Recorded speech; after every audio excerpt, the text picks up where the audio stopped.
Thanks, Jay. Thanks, Ben, and thanks, Manish, for the invitation to come back. I'm going to see if I can share my slides here. Okay, can everyone see that? Yes.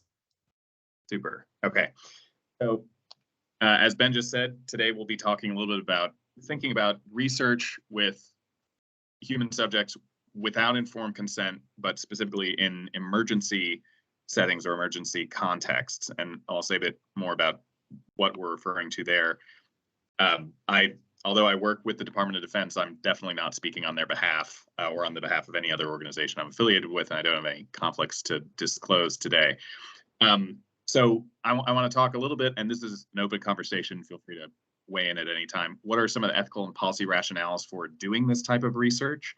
How is it currently practiced, and what do we know about this type of research? And then what types of challenges, both practical and ethical, do various stakeholders face when trying to do this research the right way? So just a little review about what we talked about last time. Some older standards in thinking about research with human subjects suggest that informed consent from the human subject or from the study participant is always strictly necessary. The Nuremberg Code says this. UN International Covenant on Civil and Political Rights says this, but over time, folks who've thought about these issues, including most regulatory and guidance bodies around the world, have realized that that's too strict. First of all, there are lots of types of research where it makes sense for someone else to consent on behalf of an individual who's not able to consent on their own behalf, such as a child or someone who is currently unconscious or suffering a disorder of consciousness.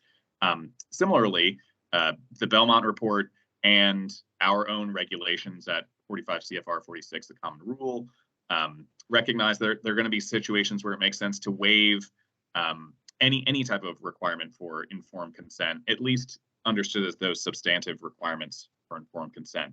And this aligns with, I think, a lot of our intuitions. There are some circumstances, some types of study where we think absolutely you are going to need the informed consent of people participating in that study. A type of study that I've been familiar with, though have not participated in yet, are infection challenge studies, say in a disease like malaria. If you are intentionally going to infect people with malaria in order to then test some type of vaccine or therapeutic, you need to get their informed consent to do that.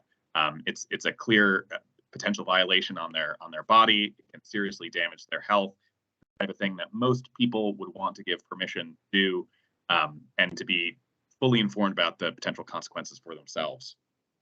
On the other hand, there are other types of research like light survey research, where you're asking about people's shopping preferences or what have you, that might or might not fall within the definition of human subjects research, which is crafted in part based on ethical concerns that we might have. But in this type of research, survey research, we might think, well, there are probably going to be some situations where informed consent, at least with the full informed consent procedures that the Common Rule requires, are probably not all necessary, just because this tends to matter a lot less for people. It can be much less invasive, put them at much lower risk of harm and potential disrespect.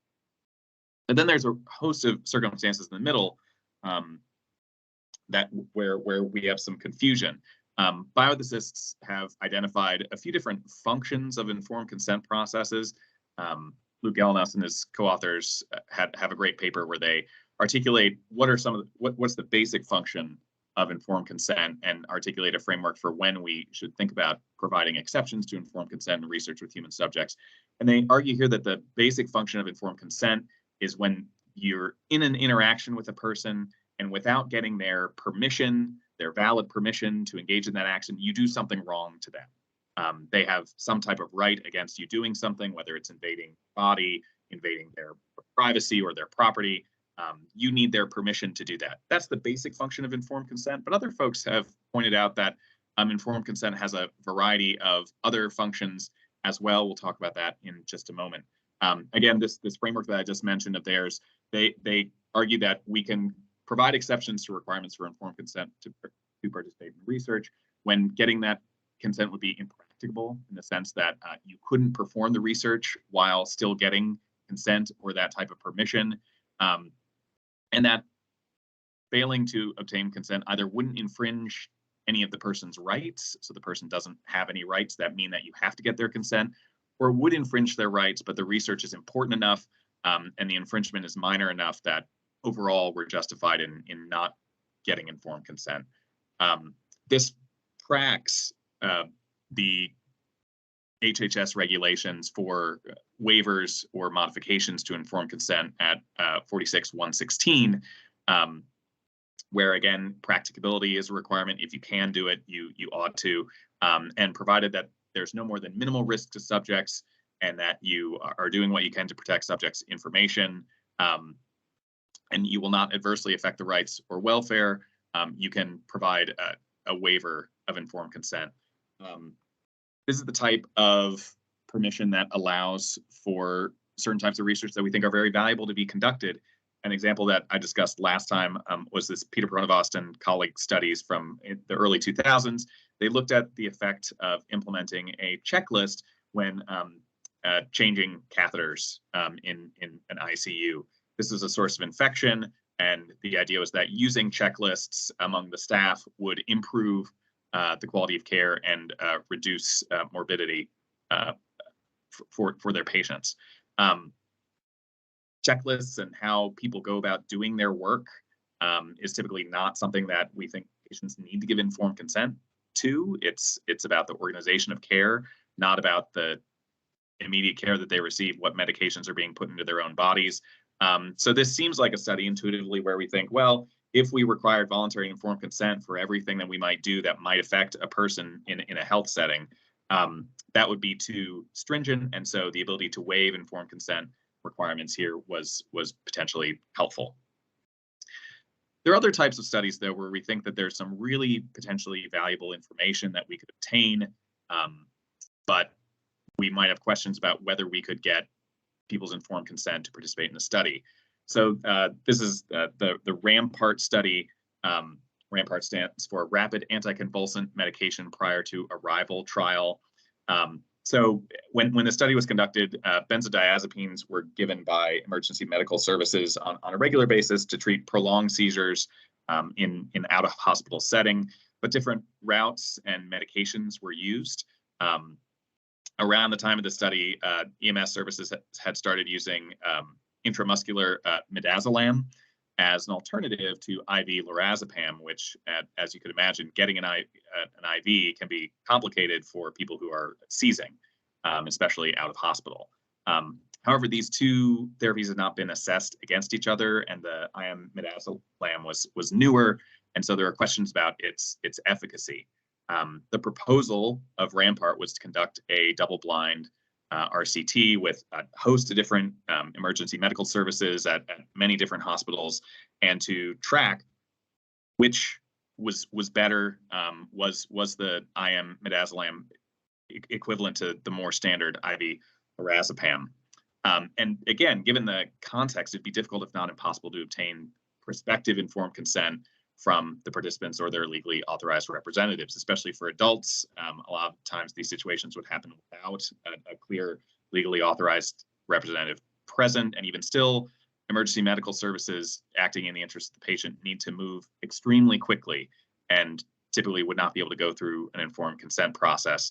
On the other hand, getting this information would be incredibly valuable. So I'll just ask for a quick comment. Looking at the 116 waiver modification regulations here, could a study like RAMPART be conducted under these regs?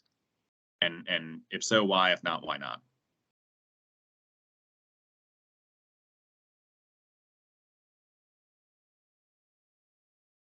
I'll take a stab. I think I would worry a little bit about differing opinions. On one hand, I might argue that these are maybe clinically equivalent interventions. But the flip side of that, and I think the worry that I would have is it may be that one of the two drugs would have a significant side effect profile, and the side effect profile for this intervention would be serious, that being sedation to the point of requiring intubation. And so for that reason, I would say the research does not involve more than minimal. It does involve more than minimal risk.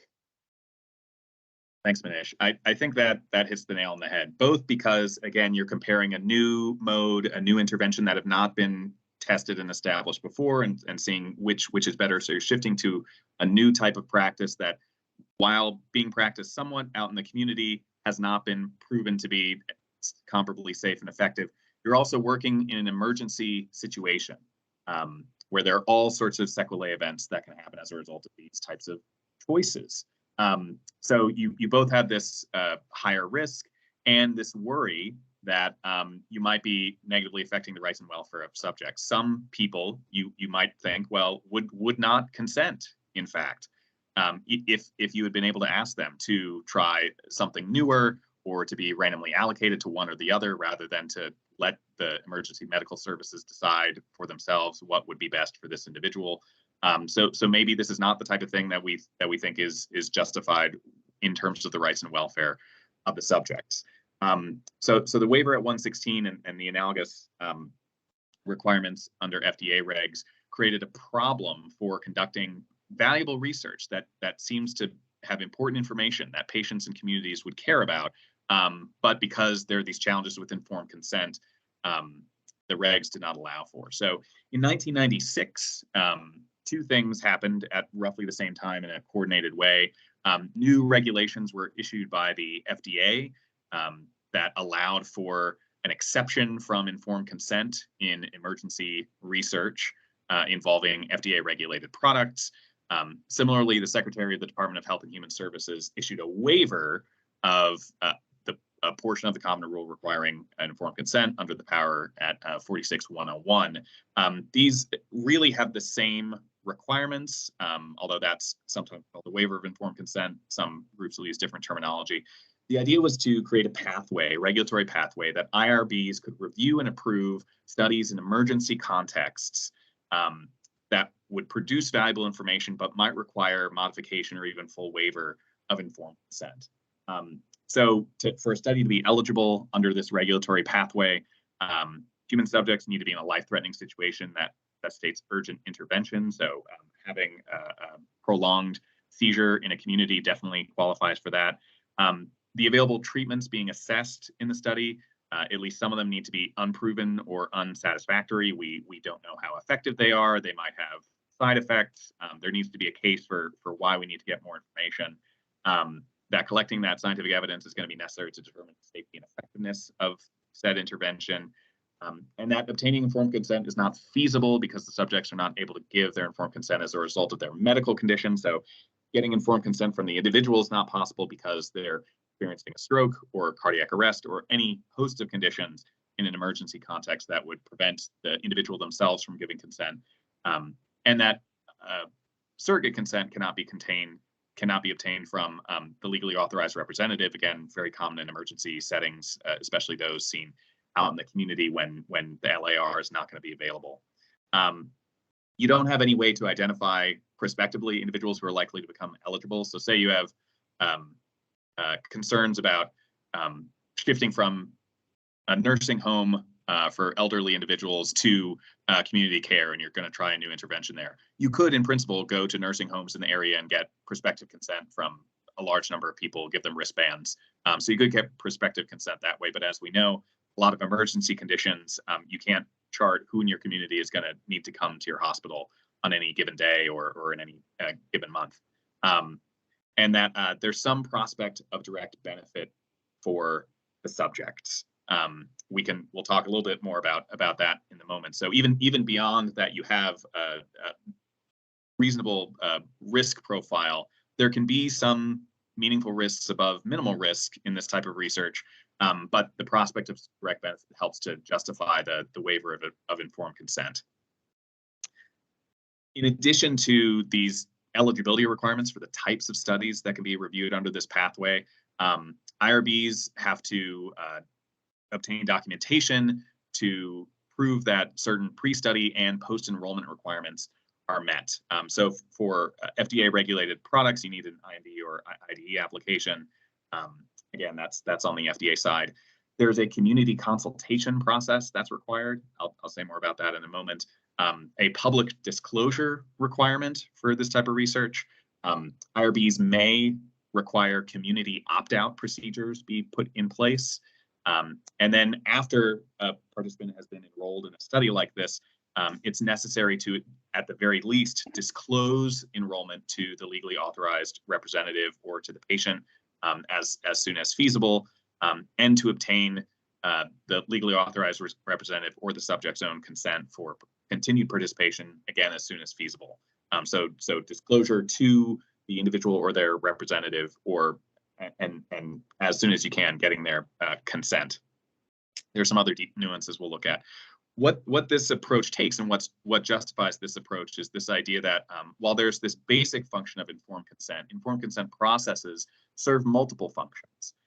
So beyond just getting the authorization of the participant for doing something to their bodies or with their data, and making sure that participants can align their values with studies, informed consent is a way of protecting participant well-being, ensuring transparency of research so that communities can maintain social trust in research and in researchers, to meet all appropriate regulatory requirements and ensure that the research has scientific integrity, to really keep researchers honest and making sure that they're doing their very best in the studies.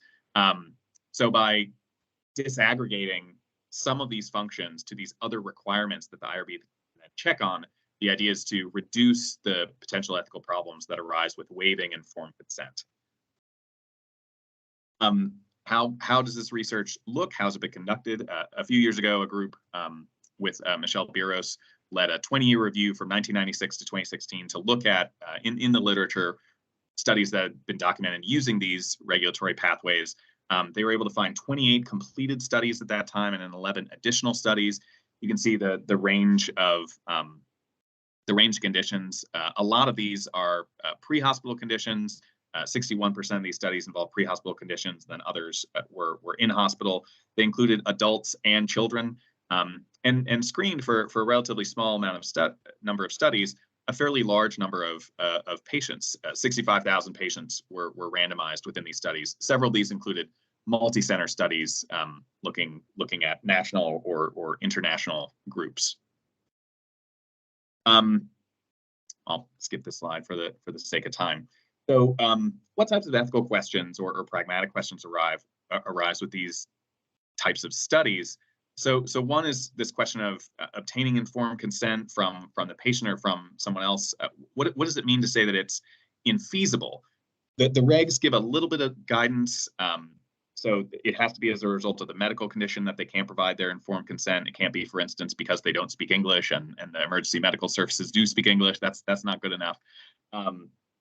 Often the intervention has to be administered before you could obtain the subject's legally authorized representative's consent.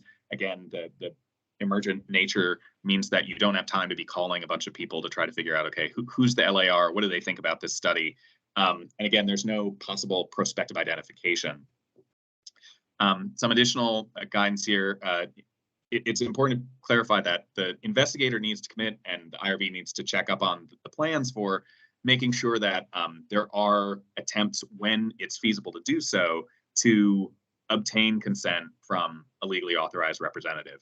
And again, as soon as possible to obtain consent for ongoing participation in the study from either the subject or the LAR. There are questions, though, about how well these requirements are followed. A study from a group with John Mertz that came out earlier this year looked at a couple of different ethics studies in the literature, especially looking at those that enrolled both participants with their own consent or consent from an LAR and those for whom consent was fully waived. They found that some number of trials enrolled fewer than 10% of subjects without consent, and some trials had some sites where consent was sought from legally authorized representatives and some sites where consent was waived, and so consent was not sought initially from legally authorized representatives. That creates questions, right? So if you can get consent from some legally authorized representatives, do you really need that subset of participants from which you can't? Is the study really not feasible without those individuals? Couldn't you just rely on data from folks from whom you could get the LAR consent? And then the site difference raises even more poignant questions about feasibility. If you can do it at some sites, it seems you should be able to do it at other sites, or potentially find different sites that are capable of executing this. Another question is about prospective benefit. It seems like prospective benefit in the Rampart study makes sense. You're either going to get standard of care, or you potentially could be randomized to something that might be better than standard of care. There were reasons at the time for thinking that the intramuscular delivery of midazolam was better than IV the IV delivery. Okay. Do we have a question? Yeah, it's Manish. Just a comment about that. Wouldn't you also equally be as likely to be randomized to potentially harm, assuming that midazolam was already being used off-label in that environment? Right. So that's a good question. I would have to look into that. I do think that they looked at emergency medical services that had not fully transitioned to using the IM. So the idea was that at least in these communities, you were able to get a prospect of something beneficial. Okay. Not just that you would get nothing worse. But prospect of benefit is not well defined in these regulations, and there are plenty of studies that are approved within this pathway where you might have questions about prospective benefit. So for instance, the Rock Alps study, which is the resuscitation on, can't remember the consortium. Yes, thank you. Looking at amiodarone, lidocaine, or placebo for out-of-hospital cardiac arrest, where you have shock refractory ventricular fibrillation, or PVT. So you're looking at this group of folks who antiarrhythmics are thought to be beneficial for them, but it's not clear how beneficial these different options are. They compared with the placebo, but you might wonder if you're allocating folks to a placebo, especially when a lot of the critical care recommendations recommend at least the lidocaine. For those individuals who are randomized to placebo, what is their prospect of benefit for participating in the study, for being enrolled in the study? Of course, there's a benefit to them to receiving emergency medical services, but they were going to receive those emergency medical services regardless of whether they're enrolled in the study.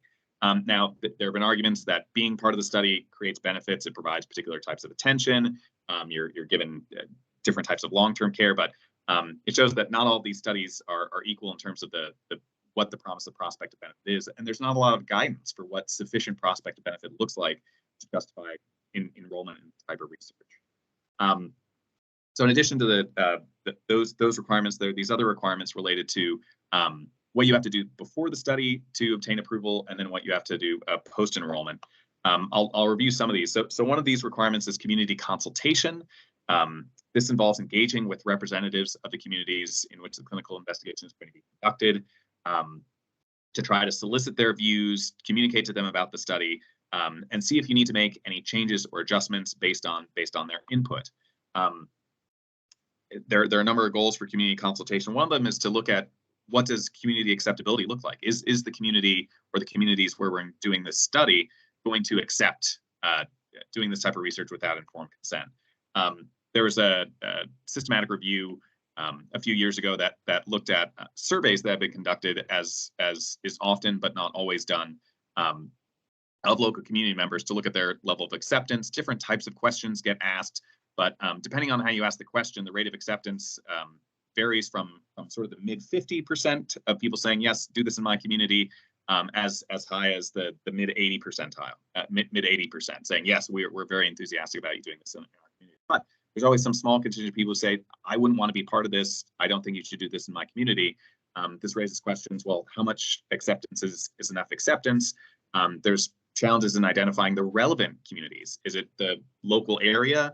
Is it folks who are most likely to be enrolled in the study? Is it the family members of folks most likely to be enrolled in the study? People who are likely to have the conditions that you're interested in? Another recognized concern here is ensuring that community consultation is two-way. Some groups have just done surveys and not done two-way engagement, where you have researchers talking to communities and feedback, which is the original intention requirement. It's important not to confuse community consultation with public disclosure requirements. So researchers are required to disclose details about the study, both prior to the study and results after the study, again, to ensure transparency, community acceptance, and awareness.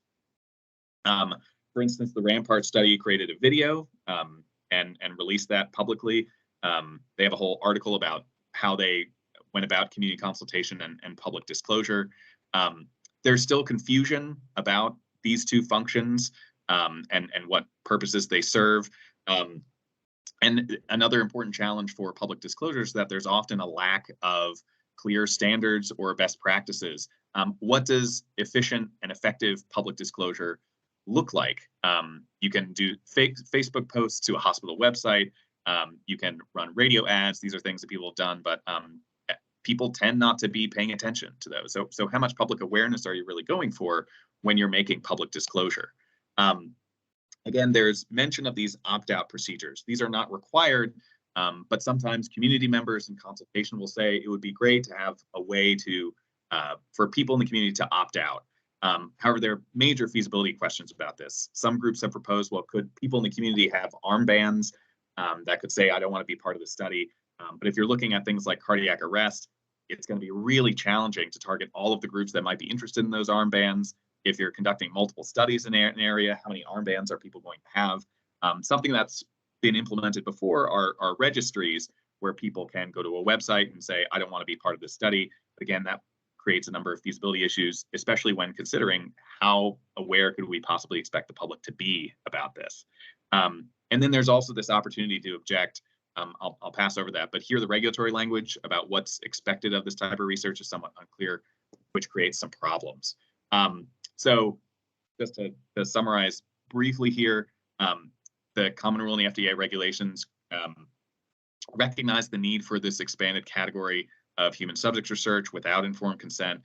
There are good ethical reasons for it, but there's a number of ethical and practical challenges. Luckily, there's bioethicists and researchers who are looking into this, IRBs that are making good faith efforts to try to make sure that the studies within their purview are meeting high standards.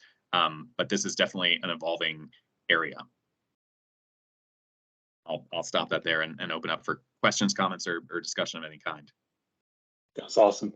I have questions and comments, but I want to open the floor for others.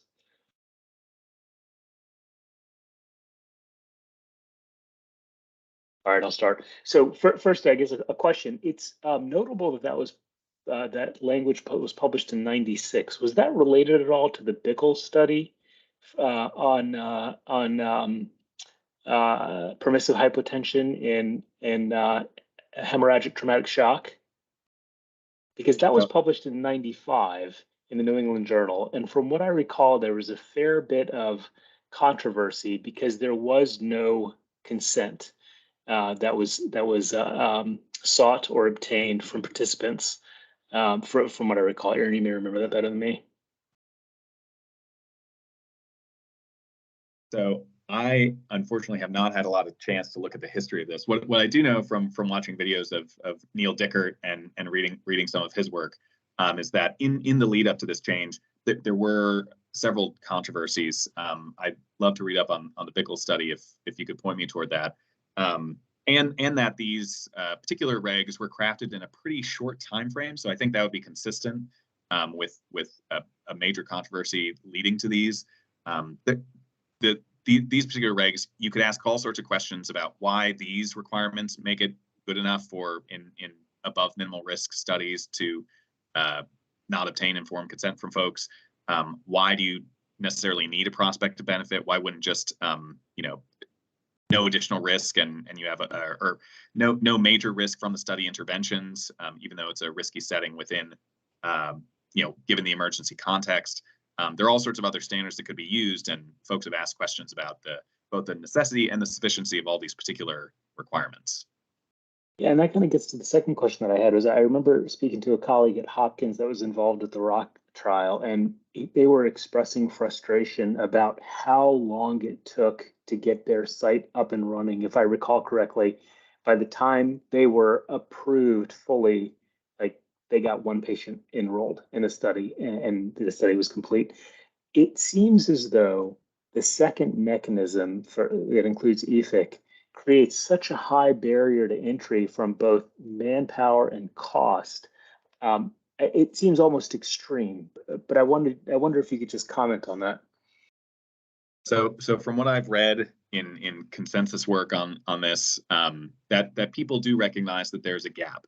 EFIC and the WIC pathways create a very high bar, and there's a certain number of studies that are valuable, worth doing, that fall within that. You might have questions about whether we're doing them the right way or meeting the requirements. But then versus the regular waiver of consent, between those two, there's all sorts of types of research. For instance, a fair number of pragmatic trials. People wonder which of these could it fall into. They often don't meet the requirements for emergency research, but at the same time, they're not meeting the ordinary requirements because they might involve more than minimal risk, or there are questions about rights and welfare. Different IRBs have different levels of familiarity with this. One of the areas that's emerging is now with the move toward single IRB review. This creates new opportunities. Local IRBs that have less experience could defer to a central IRB, but at the same time, all of those same responsibilities apply for making sure that within individual communities, studies are reaching out for consultation and public disclosure. So a central IRB might be less capable of overseeing that or ensuring that it happens.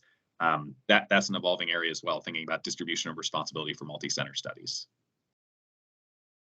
That was really outstanding and really helpful for this group to hear. We're fortunate to have investigators in our community that are in the acute phase resuscitation research space, and they kind of push us. So this is really helpful.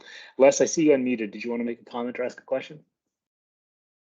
No, I appreciated the further description of impracticable, because that's something that we always wrestle with, I think. Okay, great. Jake, thank you again. We appreciate you joining.